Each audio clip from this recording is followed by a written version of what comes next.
بسم اللہ الرحمن الرحیم۔ السلام علیکم ورحمۃ اللہ وبرکاتہ۔ دین فطرت چینل میں خوش آمدید۔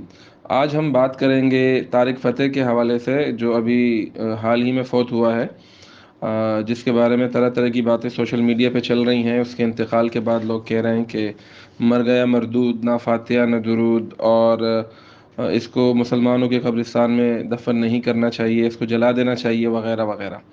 تو آئیے دیکھتے ہیں، طارق فتح کے حوالے سے جانتے ہیں کہ یہ کون تھا۔ طارق فتح 20 نومبر 1949 کو کراچی میں پیدا ہوا، اور اس کے والدین جو ہے آزادی کے ایک مہینے بعد بمبئی سے کراچی ہجرت کر گئے تھے۔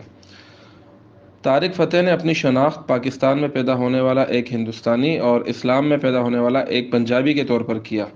وہ کھل کر شاطم رسول، سلمان رشدی جیسے لوگوں کی حمایت کرتا تھا، اور RSS جیسی ہندو انتہا پسند جماعتوں کی بھی حمایت کرتا تھا۔ کچھ متنازع کتابیں بھی اس نے لکھی ہیں، جیسے یہودی میرا دشمن نہیں ہے، میرج کا پیچھا کرنا۔ اس کتاب میں اس نے بنیاد پرست کے نام پر اسلام کو بدنام کرنے کی کوشش کی ہے۔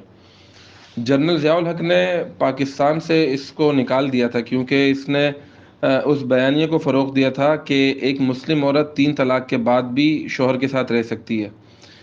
صرف یہی نہیں، بلکہ اللہ رب العزت کی ذات اور احکام کا بھی سرعام مذاق اڑاتا تھا، اور کہتا تھا کہ مسلمان اپنے سارے مسئلے اللہ کے سامنے رکھتے ہیں، تو نعوذ باللہ نعوذ باللہ ایک اللہ کیا کچھ سنبھالے گا، اور اگر اس نے ایک دن کہہ دیا کہ میرے سے نہیں ہوتا تو پھر کیا کریں گے، اس دن تو سب ختم ہو جائے گا، نعوذ باللہ ثم نعوذ باللہ۔ وہ بدبخت جانتا ہی نہیں تھا کہ وہ جس ذات کے بارے میں بات کر رہا ہے وہ ان اللہ علی کل شیء قدیر ہے، ہر شے پر قادر ہے۔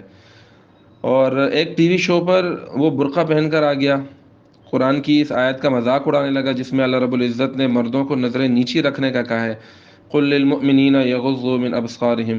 تو اس آیت کا مذاق اڑانے لگ گیا، اور شاید وہ بھول گیا تھا کہ کل نفس ذائقۃ الموت اس پر بھی لاگو ہوتا ہے، اور اس نے بھی مرنا ہے، اور مرنے کے بعد ذرے ذرے کا حساب دے گا۔ جیسے اللہ تعالیٰ فرماتے ہیں فَمَن يَعْمَلْ مِثْقَالَ ذَرَّةٍ خَيْرًا يَرَهُ وَمَن يَعْمَلْ مِثْقَالَ ذَرَّةٍ شَرًّا يَرَهُ۔ ایک رائی کے دانے کے برابر بھی کوئی اچھائی کرے گا تو وہ بھی دیکھ لے گا، اور ایک رائی کے دانے کے برابر اگر کوئی برائی کرے گا تو وہ بھی دیکھ لے گا، کیونکہ میرا رب بھولتا نہیں۔ وَمَا كَانَ رَبُّكَ نَسِيًّا، وہ نہیں بھولتا، اس کی پکڑ بھی بڑی شدید ہے اور سخت ہے۔ إِنَّ بَطْشَ رَبِّكَ لَشَدِيدٌ۔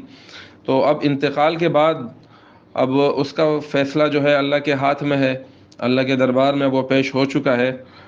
ہمارے دل میں اس کے لیے ذرا برابر کوئی ہمدردی نہیں۔ جو شخص اللہ کی ذات احکام کا مذاق اڑائے، حضور صلی اللہ علیہ وسلم کی گستاخی کرنے والے شاطم رسول کی حمایت کرے، وہ شخص صرف لعنت کا ہی مستحق ہو سکتا ہے۔ اور جب وہ اب اللہ کے سامنے پیش ہو چکا ہے، اور یقیناً وہاں اس کی خاطر تواضع میں کوئی کمی نہیں ہوگی، ہم صرف یہی دعا کر سکتے ہیں کہ یا اللہ ہمارا خاتمہ ایمان پر فرما، اور ہمیں اس طرح کے لوگ جس طرح کا طارق فتح تھا، اس طرح کے لوگوں سے عبرت پکڑنے کی توفیق عطا فرما، اور ہمیں مرتے دم تک اسلام پر ایمان پر قائم رہنے کی توفیق عطا فرما۔ بہت شکریہ، والسلام علیکم ورحمۃ اللہ وبرکاتہ۔